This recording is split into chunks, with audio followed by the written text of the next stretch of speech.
물권과 채권의 공통사항을 모아뒀어요. 물권과 채권의 공통사항을 모아둔 게 총칙입니다. 예를 들면 이게 사람이고 짐승이라면 공통점이 동물이잖아요. 모아뒀어요. 따라서 이제부터 민법 총칙을 공부할 때는 이게 재산법이잖아요. 그래서 항상 총칙은 앞으로 재산상 법률행위, 이 말을 꼭 염두에 두셔야 돼요.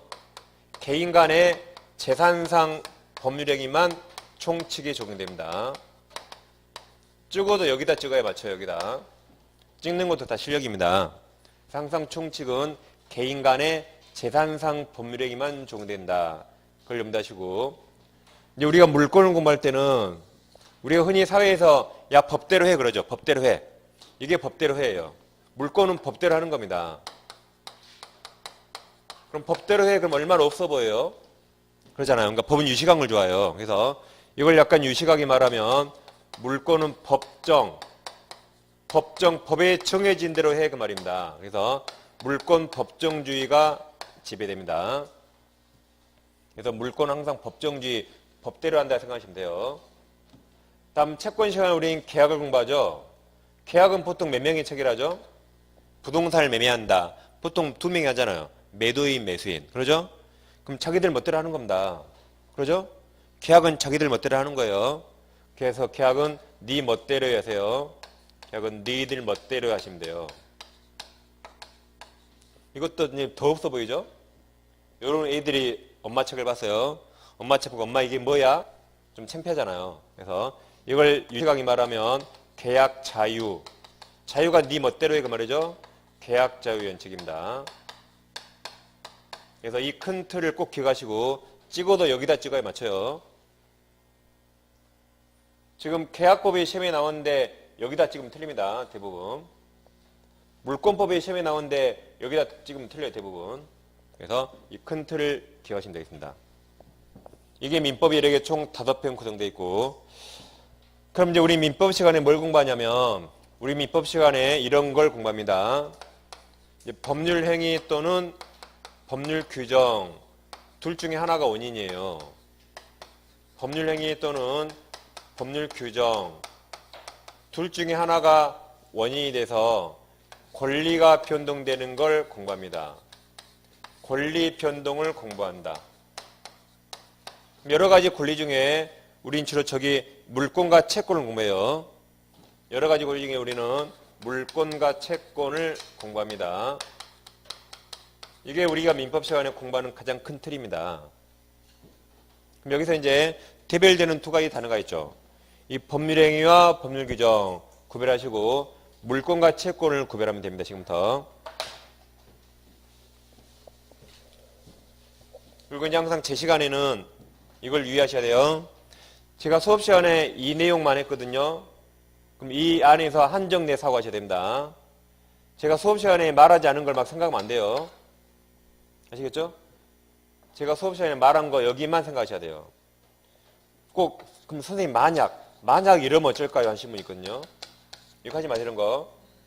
항상 제가 말한 것만 알겠다 모르겠다 생각하는 겁니다. 여기 밖에 있는 건 나중에 1월달 3월달에 말하거나 시험에 안 나오면 말 안 해요. 그러니까 항상 법은 항상 그 사고를 하시면 안 돼요. 한정돼 여기서 하는 겁니다. 왜냐하면 법은 이미 국회에서 만들어 놨거든요. 내가 만들 수 없죠. 그러니까 항상 그 안에서 한정된 사고를 하셔야 돼요. 근데 부동산 학개론에서는 여기서는 사고를 하셔야 돼요. 이건 여러분들이 생각해야 됩니다. 뭐 수요가 증가하면 공급이 어떨까 생각해야 되거든요. 근데 법은 생각할 수 없어요.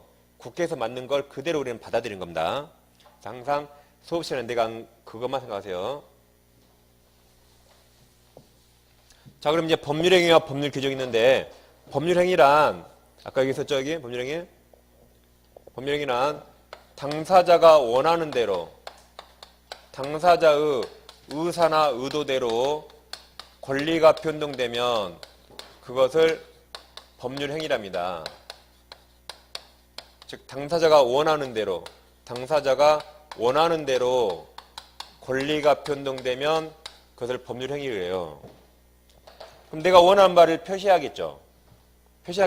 그래서 법률행위는 반드시 의사표시가 필요합니다. 법률행위는 반드시 의사표시가 필요하다. 의사를 말해야겠죠. 반면 법률 규정이란 법률 규정은 당사자 의사와 무관합니다. 당사자의 의사와 의도와 무관하게 말 그대로 이 법 규정에 따라 권리가 변하는 겁니다. 무관하게 권리 변동이 발생한다. 그러니까 여기는 의사표시가 필요 없습니다. 여기는 의사표시가 필요 없다.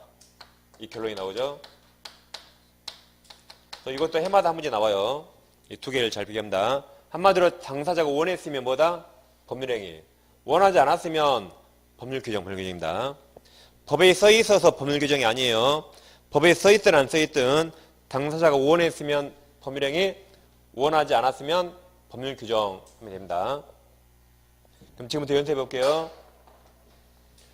가백에 X라는 부동산이 있다. 부동산. 부동산은 토지와 건물을 말합니다. 토지와 건물. 이 X라는 부동산을 을이라는 사람과 10억에 매매한다 해보세요. 10억에 매매한다. 그럼 10억에 매매했잖아요. 이건 법률 행위일까요? 법률 규정일까요? 둘이 원했죠? 값도 팔 의사가 있죠? 을도 살 의사가 있잖아요. 둘이 원해서 그들 의사에 따라 했잖아요. 그럼 법률 행위입니다. 법률 행위. 그때 아까 파는 사람을 뭐라 한다? 매도인. 사는 사람을 뭐라고 해요? 매수인 그랬죠? 매수인. 그 다음 다시 가백에 X라는 부동산이 있는데 을이 돈 주고 빌려서 사용합니다. 돈 주고 빌린다를 임대차 한다. 임대차 계약을 했다 해보세요. 아까 빌려주는 자를 뭐라 그랬죠? 임대인. 빌려 사용한 자를 임차인 그랬죠. 임차인. 그럼 둘이 임대차 했잖아요. 그럼 임대차는 법률 행위일까요? 법률 규정일까요? 둘이 원해서요? 안 원해서요? 원했죠? 을도 수많은 것 중에 이걸 원했잖아요. 값도 을을 원했잖아요. 둘이 의사에 따라 했잖아요. 그러니까 법률 행위. 법률 행위입니다. 이것도 법률 행위. 그럼 만약에 갑이 X라는 것을 을에게 공짜로 줘요. 가지라고. 공짜로 준다를 증여한다. 증여합니다. 이건 법률 행위예요? 법률 규정이에요? 법률 행위죠? 법에서 주라고 시켰습니까? 그런 거 아니죠.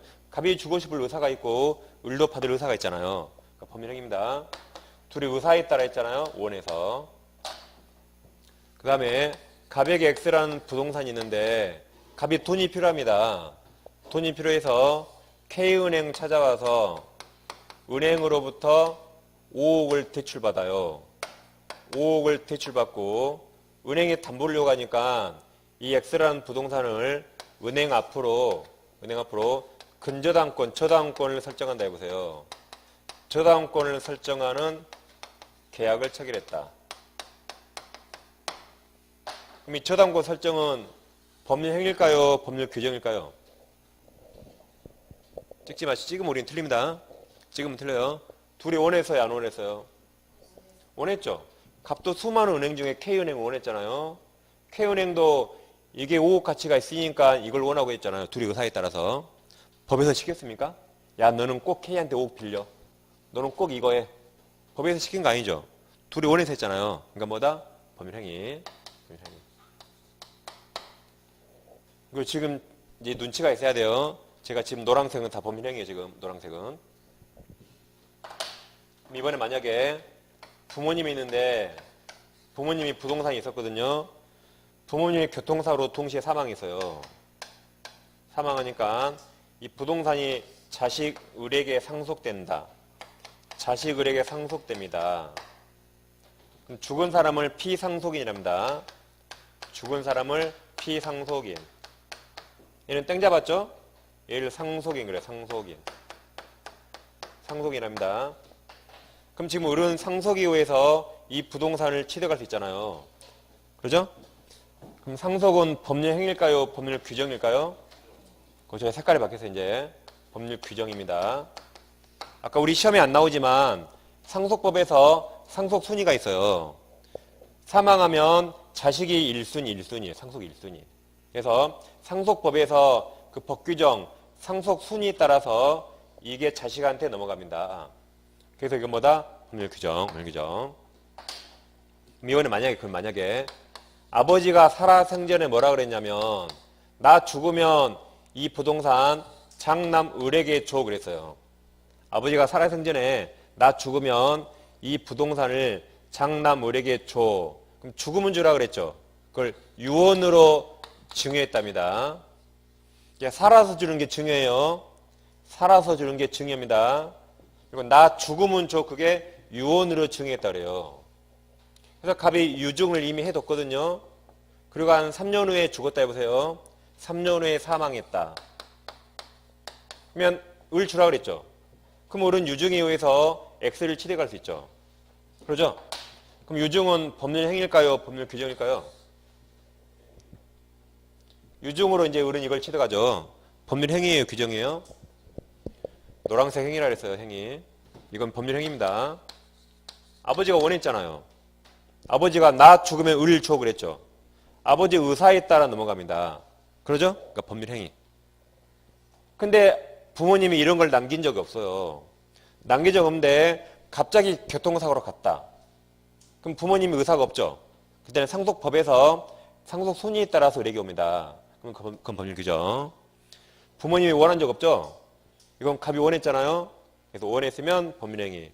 원하지 않았으니까 법 규정에 따라서 자식한테 오면 법률 규정입니다. 다시 갑에게 X라는 부동산이 있는데 이 X가 경매 나왔네요. 그래서 의뢰한 사람이 10억에 경매받았다. 10억에 경매받아서 의뢰. 그럼 이건 법률 행위일까요? 법률 규정일까요? 이건 법률 규정입니다. 원했습니까? 설마 갑이 내게 경매하기를 원했습니까? 그럼 경매 나오면 너가 경매 받으라고 둘이 원할 수 있나요? 원할 수 없죠? 그러죠? 이건 법률 행위입니다. 갑도 팔기를 원했고 을도 사기를 원했어요. 둘이 원했잖아요. 법률 행위.